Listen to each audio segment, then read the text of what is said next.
Glória a Deus, aleluia.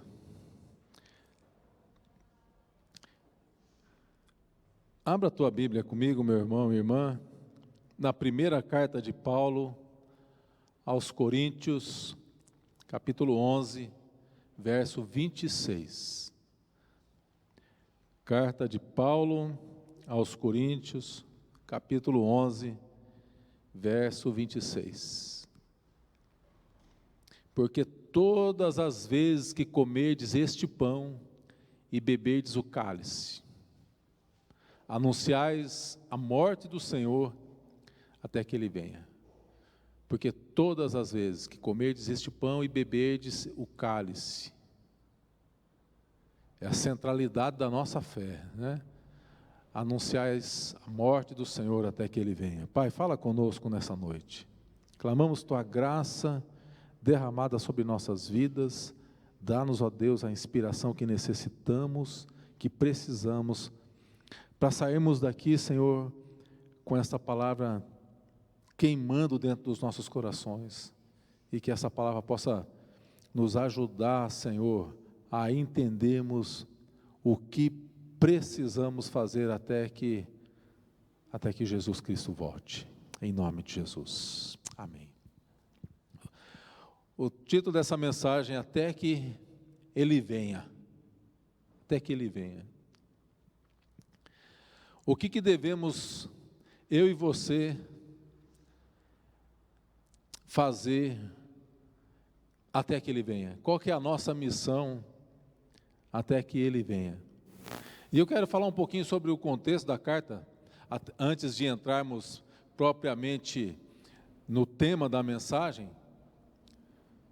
Essa carta que Paulo está escrevendo aos Coríntios, igreja que foi fundada por ele, na sua terceira viagem missionária.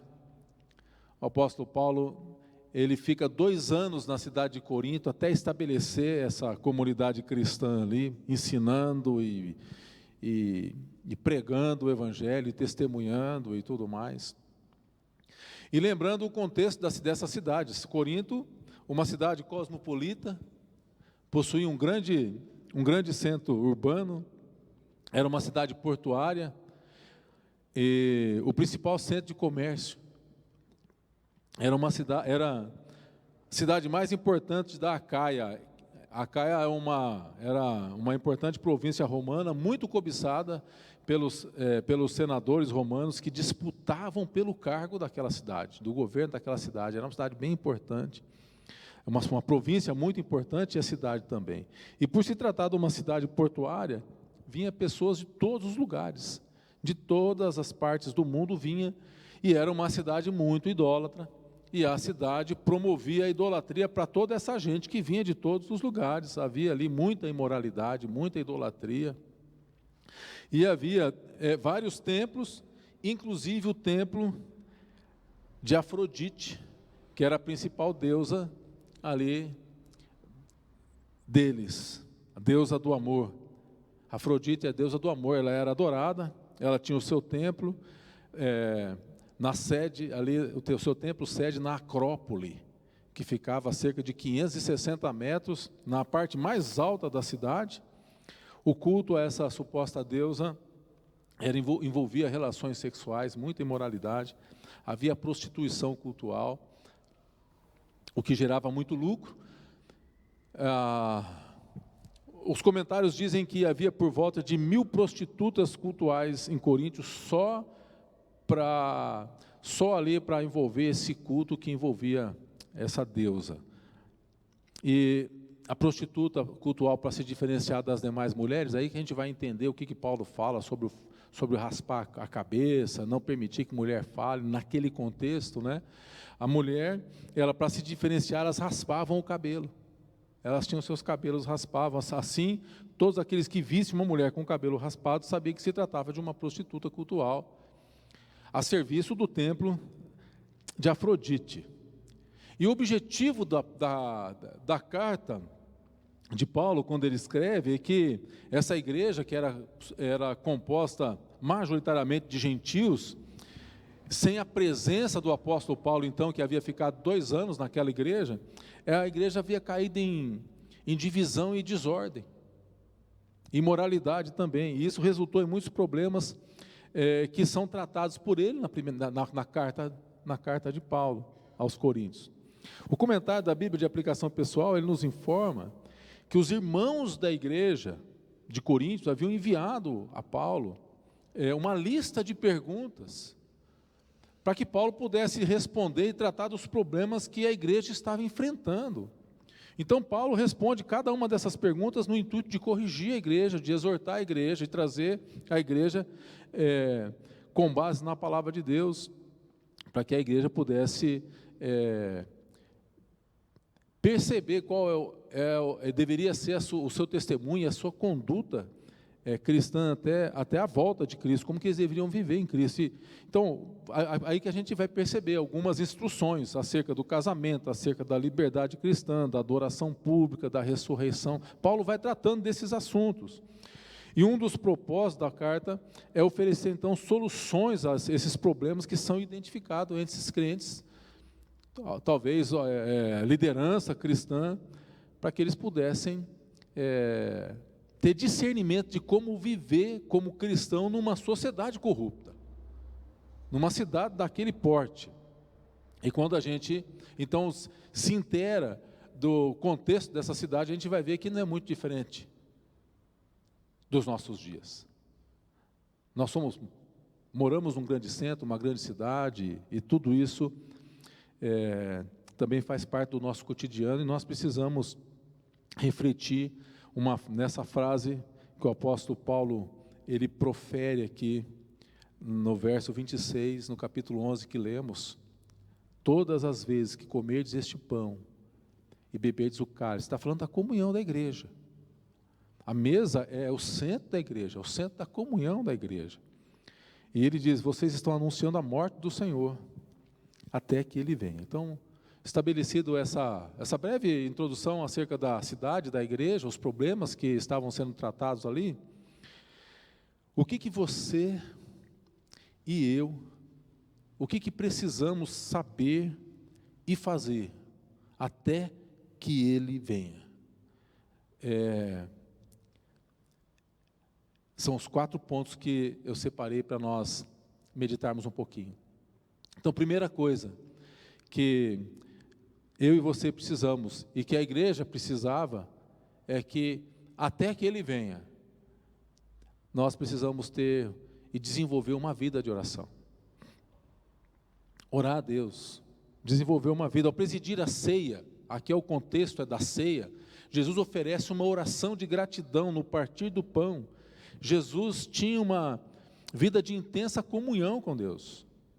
Então veja, muitos de nós, não está errado, mas muitos de nós utilizamos da oração para pedir coisas a Deus, para pedir que o Senhor, para pedir prosperidade, para pedir proteção, para ter os nossos sonhos, colocamos os nossos sonhos diante do Senhor e pedimos que o Senhor então esteja ali nos abençoando, pedimos para que Deus mude o comportamento das pessoas, pedimos que o Senhor cure, orações de agradecimento.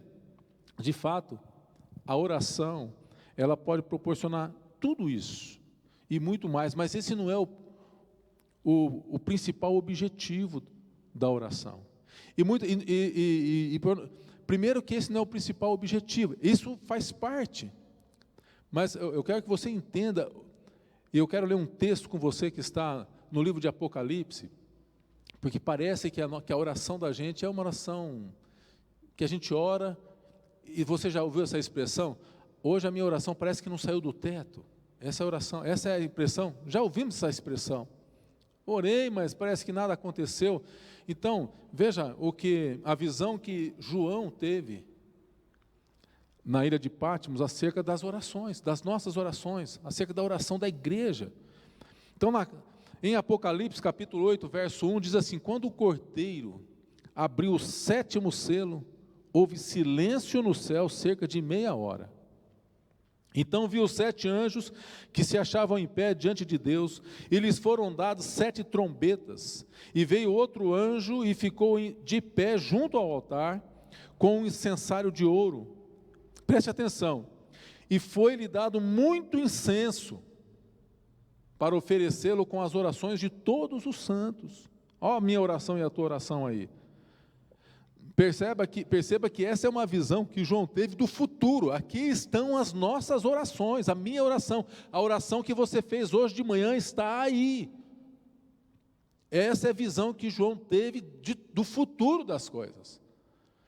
Foi dado muito incenso para oferecer com as orações de todos os santos, sobre o altar de ouro que se acha diante do trono. E da mão do anjo subiu à presença de Deus a fumaça do incenso com as orações dos santos.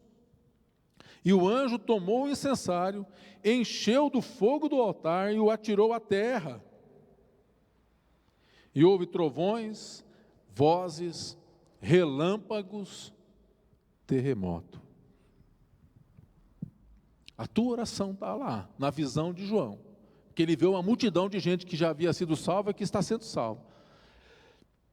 No livro de Apocalipse diz que a tua oração, que a minha oração, ela sobe diante de Deus junto com fumaça, com incenso, com fogo, com trovão, com relâmpago, com terremoto. Você já parou para pensar no significado dessa revelação que foi dada a João?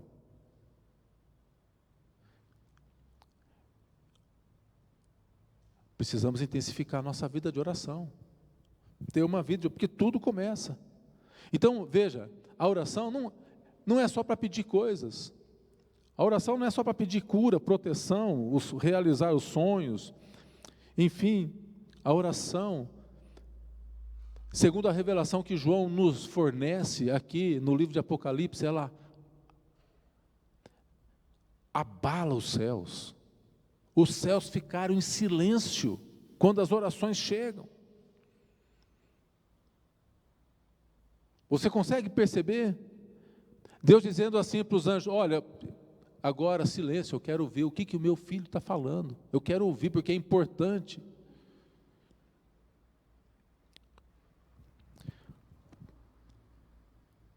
No entanto, o principal objetivo da oração é que a gente tenha aquela intimidade que foi perdida no Éden. No Éden tinha oração, havia comunhão, Adão falava com Deus. Agora uma observação, tinha oração no céu, essa oração que foi perdida, essa intimidade, essa comunhão que foi perdida. Agora o que Deus, Ele quer proporcionar a mim e a você, é algo infinitamente superior ao que perdemos no céu, no Éden. Porque no Éden, embora o homem, a mulher, o ser humano, criado sem pecado, era apenas uma criatura de Deus. Eram criaturas apenas. E em Cristo, a minha e a sua oração, ela é atendida na qualidade de filhos e filhas do reino de Deus. O que o Senhor quer estabelecer conosco através da oração? É uma vida de íntima comunhão, aquilo que Jesus tinha com o Senhor. Esse é o meu filho amado, em quem eu tenho prazer. O Senhor tem prazer na minha oração, Ele tem prazer na sua oração. E a sua oração não importa se é pequena, se é silenciosa, se é aquela oração que a gente grita, fala no meio da emoção. O que importa é que a gente tenha essa comunhão com o Senhor. A nossa oração, ela abala os céus, mas nós precisamos desenvolver essa íntima comunhão com o Senhor, mais do que abalar os céus, mais do que ver todas essas coisas acontecendo, trovões, relâmpagos. É a comunhão que Deus deseja ter com a gente, através de uma vida de oração. Então, Paulo está tratando de situações pontuais na vida da igreja. E hoje, essa é uma palavra para nós hoje. Paulo está dizendo, olha, até que Ele venha, aplica-te na oração. Tenha uma vida de oração. Até que Ele venha, ore, clame, busque intimidade com o Senhor. Um segundo ponto para a nossa reflexão, até que Ele venha, eu e você precisamos nos aprofundar no conhecimento e na prática da palavra de Deus. Perceba que nessa primeira carta de Paulo aos Coríntios, muitos problemas que estão sendo tratados ali, problemas de moralidade, situações. Paulo, ele usa unicamente a palavra de Deus para ser um referencial, para ser um norte ali, na vida dos irmãos. A exortação de Paulo, a igreja, em resposta aos problemas que são apresentados ali, tinha um único respaldo da palavra de Deus. Tudo o que precisava ser respondido, Paulo usava a palavra de Deus para balizar, para que o povo pudesse se orientar. Ela é a régua balizadora, é a medida que nos traz para junto da vontade de Deus. A palavra de Deus. Oséias já dizia, o meu povo perece porque lhe falta conhecimento. E a igreja de Corinto estava perecendo porque lhe faltava conhecimento. E muitos de nós hoje perecemos porque nos falta o conhecimento dessas coisas que estão na palavra de Deus. O povo nunca, como de todos os tempos, esse é o que nós mais temos acesso à palavra de Deus. Porque hoje você leva a palavra para o serviço, você leva no ônibus, você leva no trabalho, está no aplicativo do teu celular. Agora, quanto que eu e você temos nos dedicado ao conhecimento e à prática da palavra de Deus? Quanto tempo nós gastamos com esse aparelho? E aqui eu tenho certeza que no teu tem mais, com certeza deve ter mais de uma versão bíblica. Quanto tempo nós gastamos aqui, ou jogando xadrez, ou fazendo pesquisa, ou trabalhando, ou navegando, ou no Facebook, ou no Instagram, e quanto tempo nós paramos aqui para aprofundar o nosso conhecimento? Porque sem conhecimento não tem prática. Nós precisamos nos aprofundar no conhecimento e na prática da palavra de Deus. Até que Ele venha, a igreja precisa se alimentar de Deus, se alimentar da palavra de Deus, até que Ele venha. O melhor, o mais importante e mais poderoso alimento espiritual é a Bíblia, é a palavra de Deus. Olha o que nós lemos no livro de Apocalipse, capítulo 10, verso 8 a 11. A voz que ouvi, vinda do céu, estava de novo falando comigo, dizendo: vai, toma o livro que se acha aberto na mão do anjo em pé sobre o mar e sobre a terra. Fui, pois, ao anjo, dizendo-lhe que me desse o livrinho. Então ele me falou: toma e devora-o. Certamente ele será amargo ao teu estômago, mas na tua boca doce como mel. Tomei o livrinho da mão do anjo, devorei, e na minha boca era doce como mel. Quando, porém, eu comi, o meu estômago ficou amargo. Então me disseram: é necessário que ainda profetize a respeito de muitos povos, nações, línguas e reis. Devora, alimente, busque, leia, medite, pesquise. A importância da Bíblia Sagrada nas nossas vidas. Mateus 5,18, porque em verdade vos digo até que o céu e a terra passem, nem um i ou um tio jamais passará da lei, sem que tudo se cumpra.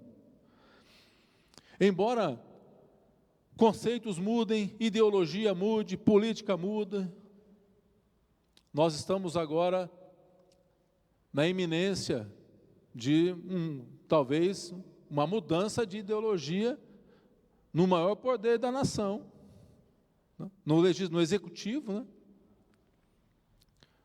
Essas coisas podem mudar, mas a palavra de Deus permanece para sempre. E é ela que tem que ser o nosso norte, é ela que tem que ser a batuta das nossas vidas.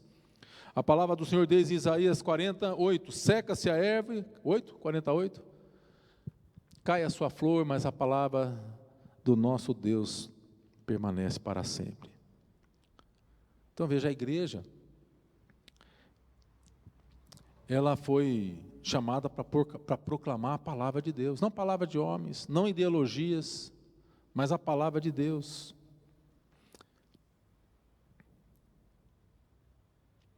Não fomos chamados para proclamar decisões de conselhos, de dogmas, mas a poderosa e infalível palavra de Deus.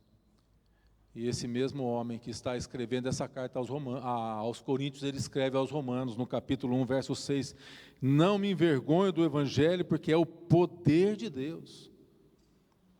O Evangelho é o poder de Deus. Quanto que você tem desse poder? Quanto que você conhece desse poder? Quanto que você se alimenta desse poder? É o poder de Deus. Para todo aquele que crê. É o poder de Deus. É a palavra. Ela é poderosa. Não podemos ficar só no discurso. Nós precisamos nos alimentar desse poder. A Bíblia não é apenas um livro histórico, mas ela é um livro profético, que declara o amor de Deus, que declara o perdão de Deus, que declara a graça de Deus, que fala da humanidade, do começo ao fim. Cada profecia de Jesus, nascimento, vidas, milagre, ressurreição, tudo é cumprido com exatidão nessa palavra que eu e você precisamos conhecer. Ela é um instrumento transformador. É a Bíblia que transforma. Conhece aquela musiquinha que canta na escola dominical para as criancinhas? Eu era um homenzinho torto, morava na casinha torta, andava num caminho torto, minha vida era toda torta.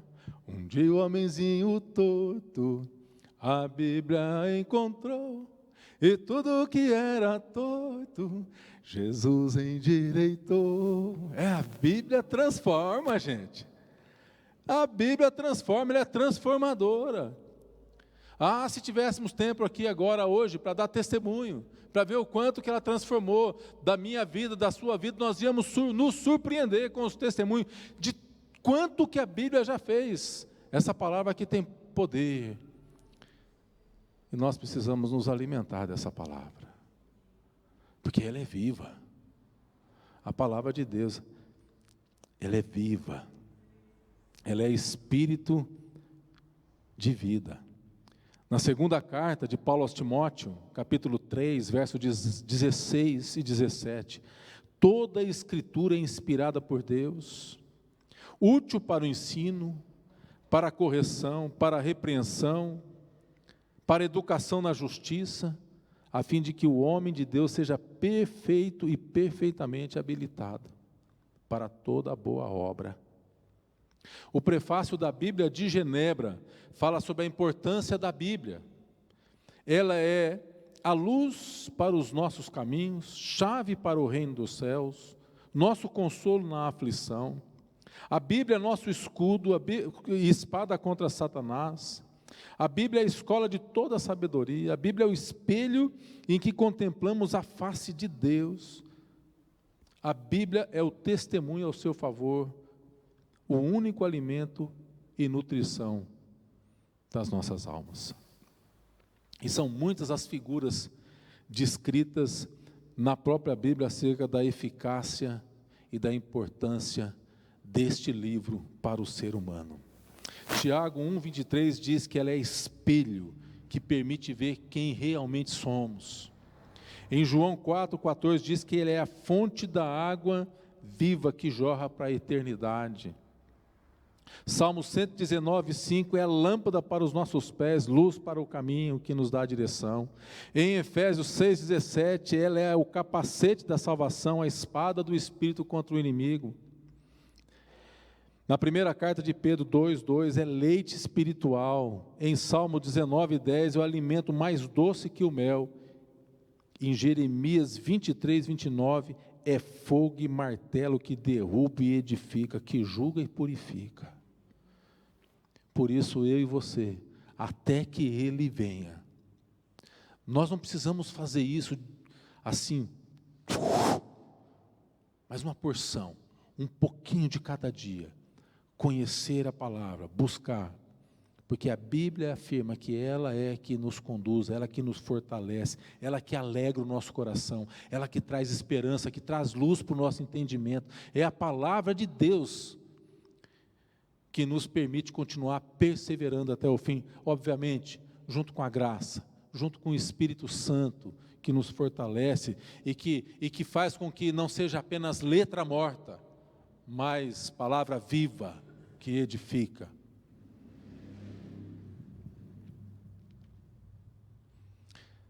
Até que Ele venha, precisamos, eu e você, precisamos desenvolver uma vida de oração. Não apenas para pedir coisas, mas para buscarmos intimidade com Deus. E até que Ele venha, nós precisamos nos aprofundar no conhecimento e na prática da palavra de Deus. As duas coisas juntas são melhores ainda. Quando fazemos as duas coisas juntas, nós estamos tendo aquele momento íntimo de comunhão com Deus. Lendo, orando, perguntando, questionando, até que Ele venha. Até que Ele venha. Terceiro ponto, até que Ele venha, nós precisamos testemunhar ao mundo. Nós precisamos falar de Jesus, até que Ele venha. Olha o que diz aqui: todas as vezes que comerdes o pão e bebedes o cálice, anunciais. Nós precisamos anunciar, é um anúncio, a igreja foi chamada para anunciar, até que Ele venha, a igreja não pode cessar de falar de Jesus, de que dizer ao sujeito que não tem esperança, para que ele tenha esperança. E a esperança tem nome e tem endereço. Jesus Cristo é a salvação. E na igreja que você vai encontrar essa salvação. Não adianta outros lugares. Outras coisas podem até ajudar. Não é? Um bom psicólogo pode ajudar. Uma boa terapia pode ajudar. Um bom medicamento pode ajudar.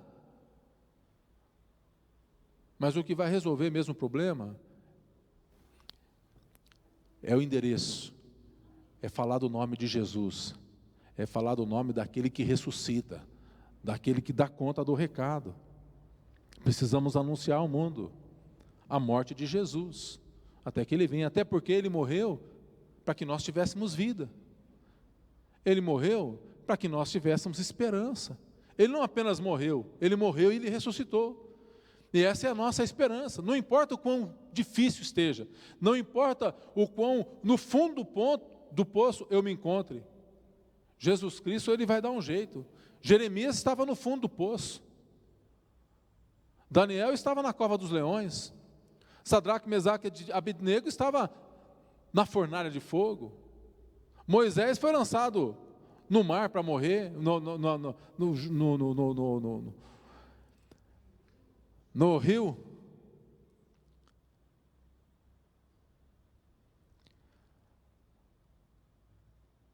Esaú vinha com uma tropa para matar Jacó. Oh, maravilha! Esaú veio para matar Jacó. Você sabe por que ele não matou Jacó? Porque ele não encontrou Jacó. Ele veio matar Jacó, mas deu de cara com Israel. Ele veio matar Jacó e deu de cara com Israel. Ele veio matar o usurpador, deu de cara com o príncipe de Deus. Isso acontece porque Deus trabalhou no coração daquele homem. A palavra poderosa que transforma. Deus trabalha também no nosso coração. Por isso que o diabo vai querer vir, mas ele não vai encontrar o velho homem, não. Ele vai encontrar um homem nascido de novo, e ele vai bater em retirada. Nós precisamos anunciar ao mundo, até que ele venha. Esse mundo tem solução, sim. Apocalipse capítulo 5, verso 1 em diante diz: vi na mão direita daquele que estava sentado no trono, um livro escrito por dentro e por fora, de todo selado com 7 selos. Vi também um anjo forte que proclamava em grande voz: quem é digno de abrir o livro e de lhe desatar os selos? Olha o drama. Verso 3, ora, nem no céu, nem sobre a terra, nem debaixo da terra, ninguém podia abrir o livro, nem mesmo olhar para ele. Aleluia. Eu chorava muito, porque ninguém foi achado digno de abrir o livro, nem mesmo de olhar para ele. Todavia, um dos anciãos me disse: não chores, eis que o leão da tribo de Judá, a raiz de Davi, venceu para abrir o livro e os seus 7 selos. Aleluia. Ele abriu o livro, e o livro foi dado à igreja, e essa mensagem de edificação, de salvação, está na boca da igreja, e por isso que a igreja precisa abrir a boca, eu preciso abrir a boca, você precisa abrir a boca, precisamos abrir a boca em favor do órfão, do necessitado, da viúva, do desesperançado, e dizer: tem solução sim.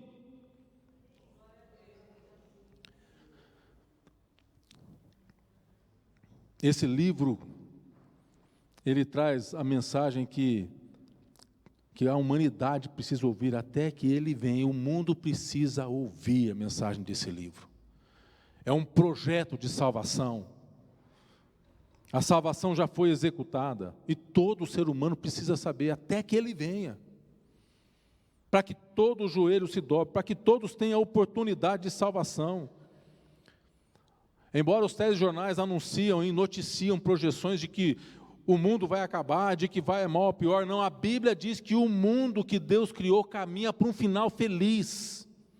É nova terra, é novos céus, é Deus enxugando dos olhos toda lágrima. Essa é a mensagem que o povo precisa ouvir. E quem é que tem essa mensagem? A mensagem é você que tem essa mensagem. Eu não sei falar tudo isso desse jeito, não precisa falar tudo isso desse jeito. Precisa falar do seu jeito, tudo aquilo que você tem conhecimento, e levar esperança para o povo.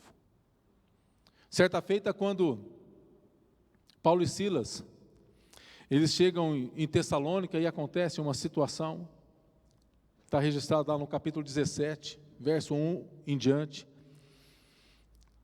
Ele vai falar da palavra de Deus. Tendo passado por Anfípolis e Apolônia, chegaram a Tessalônica, onde havia uma sinagoga de judeus. E Paulo, então, segundo o seu costume, vai procurar, e por 3 sábados, então, ele fala sobre as Escrituras, sobre a palavra de Deus, expondo, demonstrando que era necessário que Jesus Cristo padecesse dentre os mortos, e que esse Jesus, que ele estava anunciando ao povo. Então, no verso 4 diz que alguns deles foram persuadidos, e se uniram a Paulo, receberam a palavra, e uma numerosa multidão de gregos piedosos e muitas mulheres. Mas muita gente, movida de inveja, judeus, no verso 5 diz, que trazendo consigo alguns homens da malandragem, juntando toda a turba, alvoroçam a cidade, assaltando a casa de Jason, que havia acolhido Paulo, procurando trazê-lo para o meio do povo. E olha o que diz o verso 6, porém não os encontrando, arrastaram alguns irmãos perante as autoridades, dizendo: estes, preste atenção nessa parte, estes que têm transtornado o mundo, chegaram também aqui.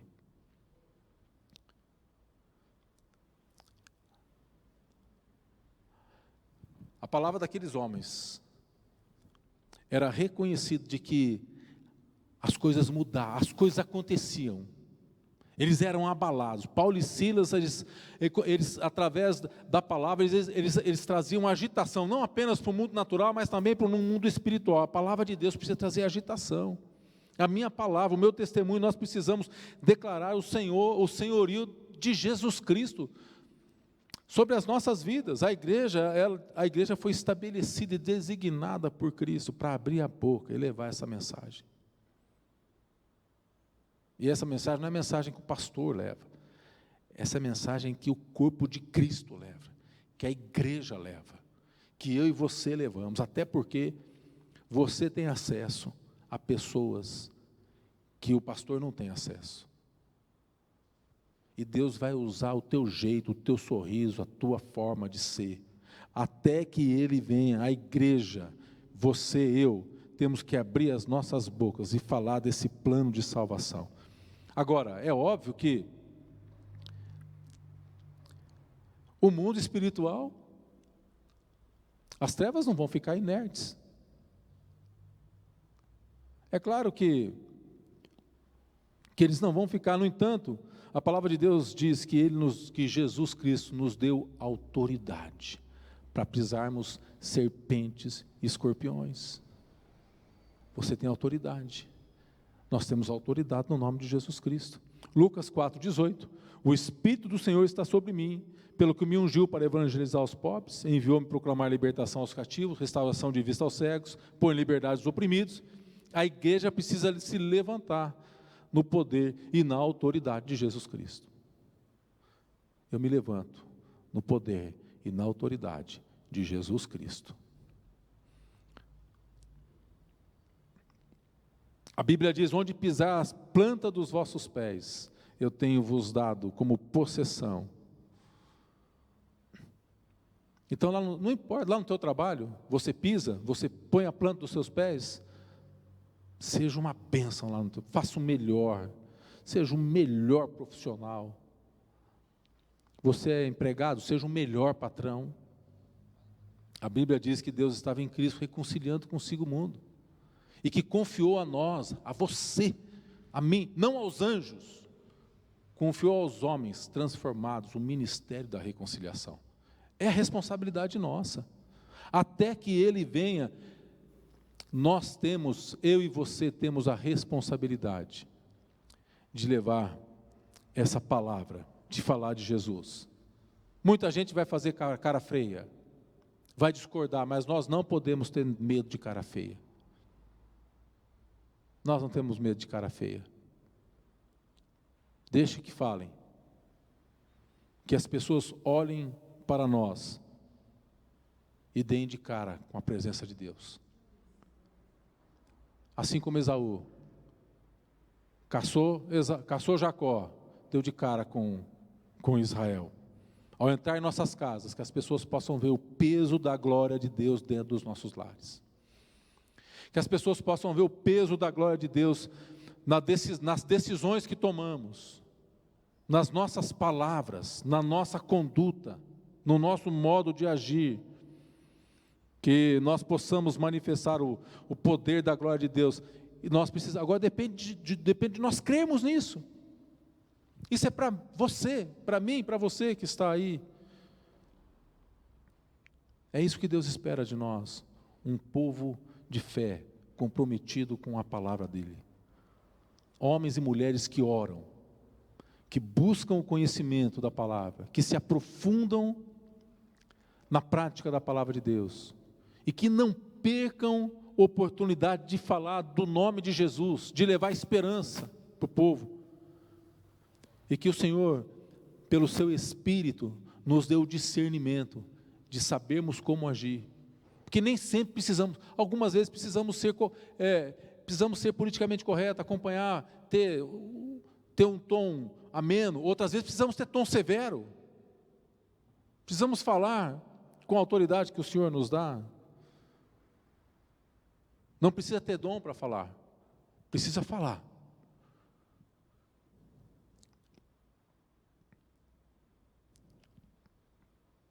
O evangelho que sai da nossa boca precisa incomodar as trevas que estão aí fora. O crente incomoda com seu testemunho, ele incomoda quando ele discorda daquilo que a palavra de Deus diz que precisa ser discordado. Incomoda com a sua presença, com o seu testemunho, com a sua palavra. Ele incomoda quando ele fala: escuta, vamos ter uma oração de gratidão aqui. Ele incomoda com o seu modo. Nós precisamos incomodar as trevas. É as trevas que precisam bater em retirada. Incomodar com a nossa piedade. com o conhecimento que temos da palavra de Deus. Enquanto alguns vão se incomodar, muitos outros vão ser abençoados, alcançados. A fé vai brotar ali, a esperança. Incomoda. Até que Ele venha, o mundo precisa ouvir de Jesus Cristo. Agora, o último ponto para a nossa meditação, queridos. Até que Ele venha, você e eu precisamos ter uma vida de adoração. Precisamos ter uma vida de adoração. A ceia é celebrada numa esfera de adoração. Todas as vezes que comerdes o pão e beberdes, anunciais a morte até que Ele venha. É numa esfera de adoração. Em Apocalipse, capítulo 4, verso 1, diz assim: depois destas coisas olhei, e eis não somente uma porta aberta no céu, como também a primeira voz que ouvi, como de trombeta, ao falar comigo, dizendo: sobe para aqui, e te mostrarei o que deve acontecer depois destas coisas. João é convidado para subir até a presença de Deus. Uma porta aberta no céu. A Bíblia diz que tem uma porta aberta no céu. E que a nossa adoração, ela chega lá. A Bíblia diz que tem um trono no céu. E que Deus está sentado nesse trono. E que o ser humano, ele foi criado para adorar a Deus. O ser humano foi criado para ser um adorador. Maior necessidade do ser humano é adorar. Essa é a maior necessidade, é a adoração. O ser humano é preso pela adoração. Agora nós precisamos entender por que Deus nos criou assim, porque nós fomos criados por Deus assim, e fomos criados por Deus com essa necessidade. E aí nós confundimos, que alguns talvez entendam que a adoração seja algo para agradar a Deus. A adoração não é para agradar a Deus. A adoração não é um benefício que nós prestamos para Deus. Porque se Deus precisasse de algum benefício da nossa parte, então Ele seria um Deus desnecessário, um Deus fraco. A adoração é para o meu benefício. A adoração é para que eu tenha a revelação. Deus, Ele não divide a sua glória. Oh, leva-me à sala do trono. Na adoração Ele nos leva para a sala do trono. Na adoração Ele compartilha a sua glória conosco. Ele se revela como Deus amoroso, Ele nos enche de paz. Eu nasci para adorar, para proclamar a glória do Senhor. Essa é a canção do Asaf. Para ser um verdadeiro adorador. Está fora de tom, né? Porque vocês sabem que eu sou fora do tom mesmo. Mas nós nascemos para sermos verdadeiros adoradores. E a adoração é algo que alimenta nós, fortalece a gente. É ali que nós nos parecemos mais com Cristo. É na adoração. É quando nós estamos oferecendo a Deus a adoração. Não porque Ele precisa, porque nós é que precisamos. Agora veja, nós falamos aqui que precisamos estabelecer uma vida de oração, até que Ele venha, nos aprofundarmos no conhecimento da palavra e na prática, falar de Jesus. Existe uma missão, da qual a igreja foi incumbida, separada, aqui na terra. Agora eu quero que você entenda que essa missão um dia ela vai cessar. Não haverá mais necessidade de pregar aos perdidos, porque haverá um dia em que não haverá perdido mais, em que nós estaremos todos na presença de Deus. E essa missão cessa, mas a adoração continua, porque Deus ele continuará se revelando a mim e a você durante toda a eternidade na adoração. E é por isso que até que Ele venha nós precisamos adorar a Deus, para que Ele se revele a nós. Esse é o principal, o fim, esse é o fim principal do homem, glorificar a Deus, adorar a Deus em todo o tempo. E quando nós dizemos adorar a Deus em todo o tempo, é adorar a Deus em meio às lutas, adorar a Deus em meio às dificuldades, adorar a Deus em meio às vitórias, em meio às conquistas, mas adorar a Deus em todo o tempo, em toda circunstância, uma vez que fomos livres do pecado. O pecado nos impedia de adorar o verdadeiro e adorávamos o falso. Mas agora temos acesso ao verdadeiro, temos acesso ao trono da graça, e podemos adorar o Senhor em todo o tempo. A Bíblia diz que a glória de Deus, que era manifestada na vida de Adão, foi perdida por causa do pecado. A palavra glória, ela é usada para definir os atributos de Deus, e a Bíblia nos ensina que Deus em Cristo nos perdoou, para que voltássemos a manifestar a Shekinah de Deus, a glória de Deus. A igreja existe para glorificar a Deus. E a gente sabe que em alguns momentos do culto a gente tem isso aqui, porque é uma pequena amostra aqui que Deus, Ele nos, às vezes até anjos, a gente percebe às vezes até anjos aqui, no momento do louvor, no momento da adoração, em que a gente até gostaria que nem terminasse aquilo, porque até a palavra é pregada na oração. Às vezes alguns cânticos, eles são escolhidos de tal forma que a adoração, a palavra, a oração, está tudo embutido ali. Deus nos permite isso algumas vezes. Então no céu a igreja continua adorando, e até que Ele venha, você e eu precisamos adorar. Deus está à procura de verdadeiros adoradores.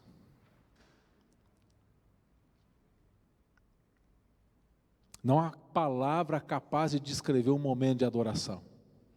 Sabe aquele momento que você já teve, que certamente você e eu já experimentamos, aquele momento em que não importava quem estava do lado da gente, a gente só queria fechar o olho, porque a gente fecha o olho, porque aí a gente se concentra, e não importa quem está da minha esquerda, quem está à minha direita, mas aquele momento em que Deus está se revelando, e a paz do Espírito Santo enchendo a gente, que naquele momento a gente está pronto para ser arrebatado. Se Jesus viesse naquele momento, aleluia, não tem palavra capaz de descrever isso, até que Ele venha. Muitas vezes nós choramos,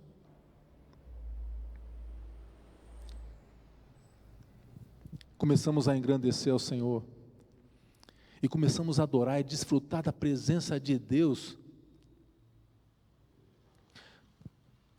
Os problemas lá fora continuam, a conta continua, a enfermidade continua, mas Deus nos dá momentos na adoração. Vamos orar ao Senhor, vamos colocar as nossas vidas diante do Senhor. Aquela igreja em que Paulo estava trazendo uma palavra de exortação, animando a igreja, tinha muitos problemas. E Paulo, ele, com base na palavra do Senhor, ele procura trazer solução, até que Ele venha.